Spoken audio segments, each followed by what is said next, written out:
आवो મળીએ કાર્યક્રમમાં પ્રેક્ષક મિત્રો પુનઃ આપનું એક વખત સ્વાગત છે। આ કાર્યક્રમમાં આપણે ગુજરાતની વિવિધ ક્ષેત્રની વ્યક્તિ વિશેષને મળતા હોઈએ છીએ। આ બધી વ્યક્તિ વિશેષ એવી હોય છે જેમણે સમાજ માટે માતબર પ્રદાન કર્યું હોય છે। આવી જ એક વ્યક્તિ આજે અમદાવાદ દૂરદર્શન સ્ટુડિયોમાં ઉપસ્થિત છે। એમનું નામ છે ડોક્ટર MC પટેલ। પટેલ સાહેબ આપનું હાર્દિક સ્વાગત છે। ડોક્ટર MC પટેલ गुजरातना एक एवा शिक्षण कर्मी है, गुजरातना एक एवा शिक्षण शास्त्री है जेमणे आधुनिक समय साथे ताल मिलावीने गुजरातने एक बहुत मोटी यूनिवर्सिटी प्रदान करी है। ए यूनिवर्सिटी एटले चारूसेट यूनिवर्सिटी चरोतर विस्तार में चांगाना पादर में आवेली आ यूनिवर्सिटी विश्व कक्षानुं कलेवर धरावे छे। तो जोड़े जोड़े गुजरातना गामडाओना विकासने मददरूप थई सके एवा युवानो अहींया अभ्यास पण करी सके छे। डॉक्टर MC पटेलनी बीजी पण एक ओळख छे, ए बहु ज मोटा सुधारक छे। ए बहु ज मोटा समाजना सामुदायिक एक एवा कर्मशील छे जेणे समयने अनुरूप पाटीदार समाजमां जे परिवर्तनो आववा जोईए एना माटे सफल प्रयासो कर्या छे। ए आरोग्यनी पण चिंता करी रह्या छे अने चांगा यूनिवर्सिटी चांगामां जे चारूसेट यूनिवर्सिटी आवेली छे एना परिसरमां ज एक मोटी होस्पिટલનું પણ નિર્માણ થઈ રહ્યું છે। તો શિક્ષણ, આરોગ્ય અને સમાજ આ ત્રણ ક્ષેત્રોમાં જેમણે બહુ જ મોટું કામ કર્યું છે અને હજી પણ થાક્યા વગર 76 વર્ષની ઉંમરે થાક્યા વગર જે કામગીરી કરી રહ્યા છે તે નોંધપાત્ર છે અને અસરકારક પણ છે। પટેલ સાહેબ, આપની સાથે જુદા જુદા વિષય ઉપર ઘણી બધી વાતો કરી શકાય, પણ પહેલો સવાલ મારે આપને એ પૂછવો છે કે અમારા પ્રેક્ષક મિત્રો આપનો થોડો પરિચય મેળવે એટલા માટે આપણે થોડાક પાછા જઈએ અને આપનો જન્મ, આપના માતા પિતા વિશે થોડી માહિતી લેવી છે। પરમ કૃપાળુ પરમાત્માએ માનવીને પૃથ્વીની સફરે મોકલ્યો છે નિયત સમયગાળા માટે। કાયમી પડાવ તો છે નહીં। એ પરિપ્રેક્ષમાં માનવીયનું કર્તવ્ય બની રહે છે કે પૃથ્વીની સુંદર બનાવવા માટે હું અલ્પ અંશ માત્ર પણ ઉપયોગી બની શકું। અને મારું અહોભાગ્ય છે કે ચરોતરના ખેડા જિલ્લાના ખાંડલી ગામમાં માતર પંથકના લોકપ્રિય છોટા મુખી છોટાભાઈ જવરભાઈ પટેલ અને માતા કાશીબાનો હું સૌથી મોટો પુત્ર। બાપુજીની એક એવી દ્રષ્ટિ હતી કે શિક્ષણને પણ એ ખૂબ મહત્વ આપતા અને પરિણામે અમે બધા જ સારી સારી શાળાઓ અમે મૂક્યા। वरी 1968 में अमारा सौथी नाना भाई विनोद ने अमेरिका मोकल्यो अने एज अमारो परिवारनो छोटाभाई जवरभाई पटेल परिवार एटले छोजा परिवारनो एक कोलंबस बन्यो अने अमारी यात्रा खांडली थी शरू थई वाया विद्यानगर अने विद्यानगर थी अमेरिका में। बापूजीनु एक बीजू पण एक महत्वनुं पगलुं हतुं के गाम में भाईचारो एवो स्थाप्यो के सर्वगौम 18 ज्ञाति साथे मळीने बधा कार्य करती अने परिणामे गाम एटलुं सरस अने एज अमारा कुळना संस्कारो हता। बापूजीना 3 भाईओ हता, छोटाभाई, अंबालालभाई, बहलालभाई अने एक वालसोया बेन। आ एवा सरस हता અને એ બેન એટલે મારા ફોઈના દીકરા ડૉક્ટર KC પટેલ, જર્મનીના ન્યુક્લિયર સાયન્ટિસ્ટ અને SP યુનિવર્સિટીના વાઇસ ચાન્સેલર। એ જ્યારે મળે ત્યારે કહેતા કે મારું સદભાગ્ય છે કે હું જવરભાઈ કાલિદાસ પરિવારનો હું ભાણો છું। એટલે બાપુજીની આખી જે શિક્ષણ પ્રત્યેની જે મમત્વ હતું અને સાથે સાથે કુટુંબની જે એકતા હતી। અમારા 3 ભાઈઓ એટલે મારા બાપુજી અને 2 કાકાઓ ખેતીના ધંધામાં પરવાયેલા, કૃષિ એક જ તે વખતે ધંધો અને કોષ કાઢતી વખતે પાણીના કોષ દ્વારા પણ તે વખતે એ સરસ મજાનો બધાનો લલકારતા। ચોમાસામાં ફરિયામાં 2 ફરિયા વચ્ચે બેસીને મહાભારતના એ ગાન પણ સરસ કરતા। આવી જુદી જુદી વિશિષ્ટ ધરાવતા એમનું મગજ પણ એટલું બધું કોમ્પ્યુટર જેવું કે આખા ગામના તરત બધાના સર્વે નંબર પણ એમને મોડે હતા।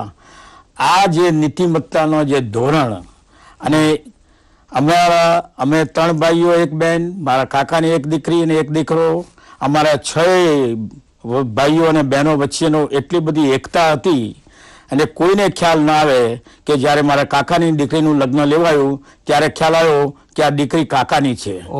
એટલે એ જે સંયુક્ત કુટુંબની ભાવના જ્યારે એમણે જે વિકસાવેલી એ જ વસ્તુ છોજે પરિવારનો 50 ઉપરાંતનો સભ્યો અમેરિકામાં સ્થાયી થયો છે, ત્યાં પણ એ ભાવના અત્યારે પ્રવર્તી રહી છે. આપની જે શિક્ષણ નિષ્ઠા અને સમાજની પ્રતિબદ્ધતા છે એનો ઝરો પિતાજી સુધી પહોંચે છે. પિતાજીએ તમને આ સંસ્કાર આપ્યા અને તમે આમાં આવ્યા. સાહેબ, સમાજ માટે જે કામ થઈ રહ્યું છે ગુજરાતમાં, પાટીદાર સમાજમાં, પાટીદારો આમ મૂળ તો ખેડૂતો હતા, પછી શિક્ષણમાં આવ્યા, વેપાર ધંધામાં આવ્યા અને બધામાં સફળ થયા. આ પાટીદાર સમાજમાં સમયને અનુરૂપ જે પરિવર્તનો લાવવાના થયા એમાં તમારું પણ એક બહુ મોટું પ્રદાન. તો પાટીદાર સમાજના પરિવર્તનો વિશે થોડી વાત કરવી છે કે તમે કયા કયા પ્રકારના પરિવર્તનોનો પ્રયત્ન કર્યો અને એમાં એ પ્રયત્નો કેવા રહ્યા તમારા?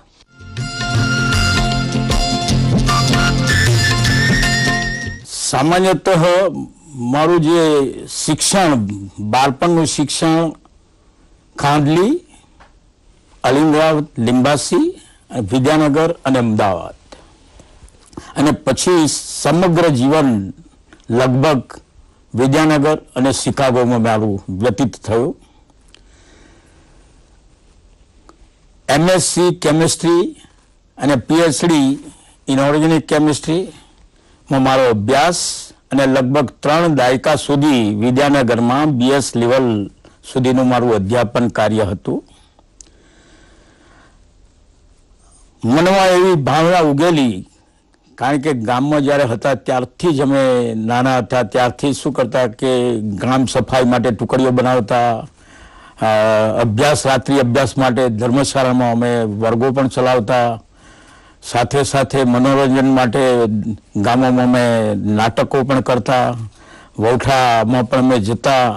નાનપણથી મારી એવી ટેવ કે વક્તૃત્વ માત્ર તાલુકામાં જ્યારે યોજાતી ત્યારે એમાં હું નંબર લાવતો તો મારા એક કુટુંબી દાદા કે દીકરા બોલી જાજો અને 10 રૂપિયા આપીને મને શાબાશી પણ આપતા. એટલે નાનપણથી આ જે બધા ગુણો હતા સંસ્કારના, કુટુંબના, અને સાથે સાથે જે શિક્ષણ દરમિયાન જે શિક્ષકો અને આચાર્યશ્રીઓએ જે અમારું જે ઘડતર કરેલું એ જમાનાનું, અને પરિણામે અમને ભાવના પણ થઈ. હું MScની વાત કરું કે MSc અમે 62-64 કરતા તે વખતે અમારા ગુરુ doctor R.D. Patel, vice chancellor SP university, તે વખતના એ અમારા ગુરુ અને હેડ હતા. વીકેન્ડમાં અમે ઘરે જઈએ, સોમવારે આવડે નહીં તો બેન્ચ ઉપર ઉભા કરતા. એટલે આ જે ટ્રેનિંગ અમને જે સખત મળી, અને સાથે સાથે વિદ્યાનગરમાં કોજો શારદા મંદિરથી જ મારો અભ્યાસ અને 30 વર્ષનું ત્યાં અધ્યાપન કાર્ય, અને ભાઈ કાકા અને ભીખા કાકાની જે જોડીએ એમણે જે આખું જે નિર્માણકારી કર્યું મેં નાનપણથી જ મેં મારી નજર સમક્ષ જોયેલું છે. પછી મેં વિચાર્યું કે આપણે રાજા રામમોહન રાય કે જેમણે સતી પ્રથાનો સુધારો, ઇવન ઈશ્વર પેટલીકર, આ બધા છે, એવા તો વ્યક્તિત્વ આપણે છીએ નહીં, પણ આપણે કંઈક કરવું જોઈએ એ ભાવના મેં ઉગી. અને પરિણામે અમારા જે સમાજ ફલક ઉપર 80ના દયકાથી અમે એક આરંભ કર્યો કે પાટીદારો જે છે, પાટીદાર જ્ઞાતિ એટલે ખૂબ જ કૃષિમાં સંકળાયેલી, પછી વેપાર અર્થે વિદ્યાર્થી અમેરિકા ગયા, આફ્રિકા ગયા, પણ પાટીદાર એટલે થોરિયાની વાડ ઉપર ચાલનારો. એને નવા ચીલા છાતરવા જરા બહુ જ મુશ્કેલ પડે. અને એ પરિપ્રેક્ષમાં પહેલવેલો પ્રયોગ, સમૂહ લગ્નનો, સામાજિક ક્રાંતિનો પ્રયોગ અમારી સંસ્થાએ હાથ ધર્યો.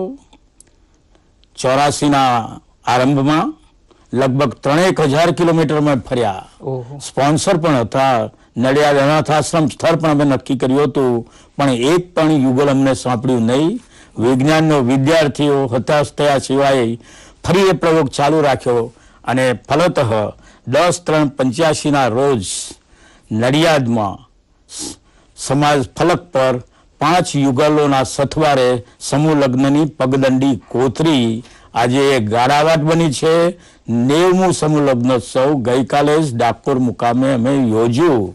અને એટલું જ નહીં, અમારી બીજી પાટીદાર જ્ઞાતિ સમાજો સાથે સાથે બીજા સમાજો પણ અમારી પાસે એ દિશામાં માર્ગદર્શન લે છે. કેટલી મોટી વાત કે જે પરંપરાઓની ગાંઠ મજબૂત હોય પણ સમય આવે તો એને ઢીલી કરવી પડે, એને છોડવી પણ પડે. એ કામ તમે કર્યું. પણ એ કામ કરતા કરતા, અને પટેલો વિશે એવું કહેવાય છે કે બહુ પરિશ્રમી પ્રજા, ઉદાર પ્રજા, પાટીદારો કોઈ પણ સાહસ કરવામાં પણ પાછા ના પડે અને સમાજ સાથે પણ જોડાયેલા પણ રહે. પણ એ પાટીદારોનું પરિવર્તનો લાવવાનું જે દ્રષ્ટિબિંદુ છે એ પણ પાછું સરળ. એટલે આ વિદેશ ગયા એને કારણે આ સરળતા આવી અથવા તો આ વ્યાપકતા આવી. આપનું નિરીક્ષણ શું છે? પાટીદારોની એક બેઝિક વાત કહું તો સામાન્યતઃ બધા જ સમાજ પોતાની દીકરીઓને સુખી ઘરોમાં આપવાની ખેવના રાખે. બરાબર. પરિણામે પ્રારંભમાં ચરોતરના પાટીદારો સિટી લેવલે ઇવન અમદાવાદ સુધી લાંબા થતા દીકરીઓને આપવા માટે. અને પરિણામે જન્મ મરણ અને પરણના રીત રિવાજોમાં પાટીદાર ખુવાર થતો ગયો. ઓહો. અને 1888માં બ્રિટિશ રાજ સમયમાં 1888માં રેવન્યુ કમિશનર સેફર્ડે ડાકોરમાં પાટીદારોનું સંમેલન યોજ્યું, 10,000 પાટીદારોનું. ઓહો. અને એમાં આ જન્મ મરણ અને પરણ અંગેના રીત રિવાજોનું નિયમન કરતું એક જાહેરનામું પણ 89માં બહાર પાડેલું. ઓહો. એ સમૂહના પાટીદારોએ વિચાર્યું કે ભાઈ આટલે બધે દૂર જઈએ એના કરતા અંદરનો સરખા દરજ્જાના ગામો ભેગા મળીને આપણે રચના કરીએ. અને પરિણામે ચરોતરમાં જ 6 ગામનો ગોર, 5 ગામનો, મોટી 27, નાની 27 એવા અનેક આજે ચરોતરમાં 25 પાટીદારના લગ્ન ગોર અસ્તિત્વમાં આવ્યા. 1888 પહેલા લગ્ન ગોર જેવી કોઈ વ્યવસ્થા નહોતી. અમારા સમાજની મોટી 27 લગ્નો ગોર 1895માં ચકલાસી મુકામે રચાયો. પાટીદાર વ્યક્તિગત તો ખૂબ જ આગળ વધેલા છે, પરંતુ વિચાર્યું કે કોઈ પણ પાટીદારને પ્રમુખ કે મંત્રીની કલ્પના ઉતરે નહીં એ જમાનામાં. એટલે અમારે એક બ્રાહ્મણને પંચગોર તરીકેની નિમણૂક કરી. અને 1895 થી જે ગોર રચાયેલો હતો, 1895 થી 1987 સુધી લગ્ન ગોરની વ્યવસ્થાપન પેલા પંચગોર દ્વારા કરવામાં આવ્યું. બરાબર. પરંતુ જે મારે જે જણાવવું છે તે તમને કે 1895માં જે સમાજ હતો, જે રચના થઈ મોટી 27 પંચથી 1987માં એની માતૃ સંસ્થાનો વેશ ધારણ કર્યો, બંધારણીય માળખું રચ્યું. અને પરિણામે અમારી જે બ્રાન્ડ વિકસી 27 પંચથી માતૃ સંસ્થા, 2000માં ચાંગા આવ્યા એટલે education campus Changa ECC brand બની. 2009માં યુનિવર્સિટી રચી એટલે Charotar University of science technology એટલે ચારુ સેટ. અને પછી જેમ માઇક્રોસોફ્ટ, ઓરેકલ બ્રાન્ડ છે એમ અમારી બ્રાન્ડ ચારુ સેટ ઉપસી આવી. એટલે અને એ જ પરિણામે જે અમારી અત્યારના તબક્કે સમાજ ફલક ઉપર અમારી 4 સંસ્થાઓ કાર્યરત છે, જે સામાજિક કામ કરે છે, સમૂહ લગ્ન અને વાડી. અમારી વાડી છે નડિયાદ પીપલક નજીક નેશનલ હાઈવે નંબર 8 ઉપર 265 ગુંઠા જમીનમાં પથરાયેલી જે સમાજની વાડી 3 કરોડના ખર્ચે નિર્માણ થયેલી, 12 મહિને 150 જેમાં લગ્ન પ્રસંગો. અને એનું ભાડું 80% જે છે, કારણ કે આ ધંધાદારી ભાડી નથી, 80%નો ખર્ચ 25,000ની નીચે આવે છે. એવી એ જે વાડી. અને પરિણામે જે છે પેલી બ્રાન્ડ વિકસી એટલે પંચ, માતૃ સંસ્થા, ચારુ સેટ અને નવું જે બોડી બનાવ્યું એ Charusat health care and research foundation. પ્રવર્તમાન સંદર્ભમાં 4 સંસ્થાઓ કાર્યરત છે. એટલે સમાજ અને શિક્ષણ, મેં તમને પ્રશ્ન પૂછ્યો હતો સમાજનો, પણ તમે જુઓ કે સમાજમાંથી શિક્ષણ, કારણ કે જો સમાજને બેઠો કરવો હોય તો શિક્ષણ વગર તો ચાલવાનું જ નથી. એ શિક્ષણ ચારુ સેટ યુનિવર્સિટી તો માત્ર ગુજરાતમાં નહીં પણ હવે ભારતમાં પણ એનું નામ થયું છે. અને એક એવી યુનિવર્સિટી સાહેબ કે મોટાભાગે એવું હોય કે શહેરના છોકરાઓ ગામડામાં ભણવા આવે, ગામડાના છોકરાઓ શહેરમાં ભણવા આવે. તમે તો આખી પરિસ્થિતિ ઊંધી કરી નાખી કે ચાંગાના પાદરમાં તમે એક યુનિવર્સિટી એવી સ્થાપી કે શહેરના છોકરાઓ બસમાં બેસીને ત્યાં ભણવા આવે છે. એટલે તમે શહેરને ગામડામાં લઈ ગયા. આ ચમત્કાર કેવી રીતે કર્યો?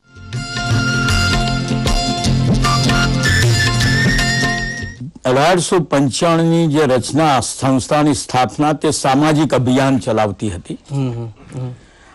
1946માં ભાઈકાકા અને ભીખાકાકાની જોડીએ જ્યારે વિદ્યાનગરનું નિર્માણ કર્યું ત્યારે ઘણા ખરા જ્ઞાતિ સમાજોએ વિદ્યાનગરમાં પોતાના છાત્રાલયોની સ્થાપના શરૂ કરી.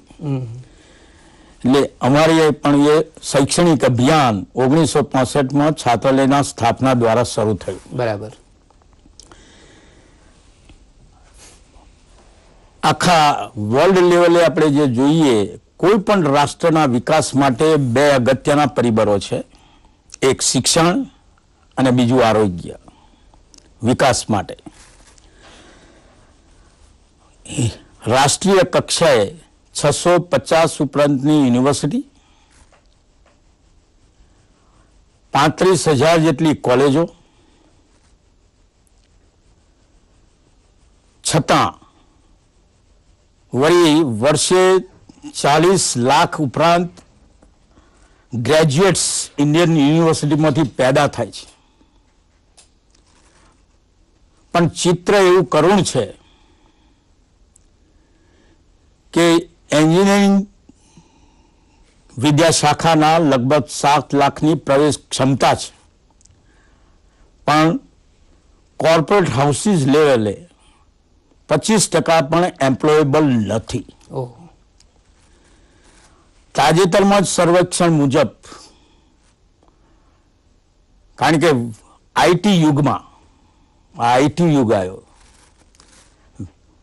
19મી સદીનું ઔદ્યોગિક જગતનું લીડરશિપ યુરોપના હાથમાંથી, 20મી સદી અમેરિકાના હાથમાંથી અને 21મી સદીનું સુકાન BRIC countries, Brazil, Russia, India, China, including South Africa. બીજું આપણે એક જોઈએ કે ઇન્ડિયાની બિલિયન પ્લસ પોપ્યુલેશન 121 કરોડમાંથી 54% અંડર ધ એજ ઓફ 25. પહેલા વધુ વસ્તી એ નુકસાનકારક ગણાતી, એને બદલે આ young India have the young populations and that is the plus point. એટલે 54% યુથને આપણે મોલ્ડ કરવાના છે. બરાબર. અને એ ઘડતર કરવા માટે, અને હમણાં જુઓ કે manufacturing hub China recently has overtaken, surpassed USA in trading business. તો આ પરિપ્રેક્ષમાં India is emerging as HR capital, human resource capital. આ બધા પરિપ્રેક્ષમાં રાખીને જ્ઞાનની 21મી સદીના પરોઢીએ સંસ્થાએ વિચાર્યું કે આપણે પણ શિક્ષણમાં મોટા પ્રમાણમાં ઝંપલાવવું. It's not the one man army job. એટલે અમે સહિયારી સમાજ યાત્રા, સહિયારી શિક્ષણ યાત્રા, સહિયારી સ્વાસ્થ્ય યાત્રાનો ટર્મિનોલોજી ઊભી કરી, નિર્માણ કરી. અને જુઓ, પરિણામ એવું આવતું ગયું કે સામાન્યતઃ પ્રોફેશનલ કોલેજીસ અર્બન એરિયામાં જ હોય, શહેરી વિસ્તારમાં હોય.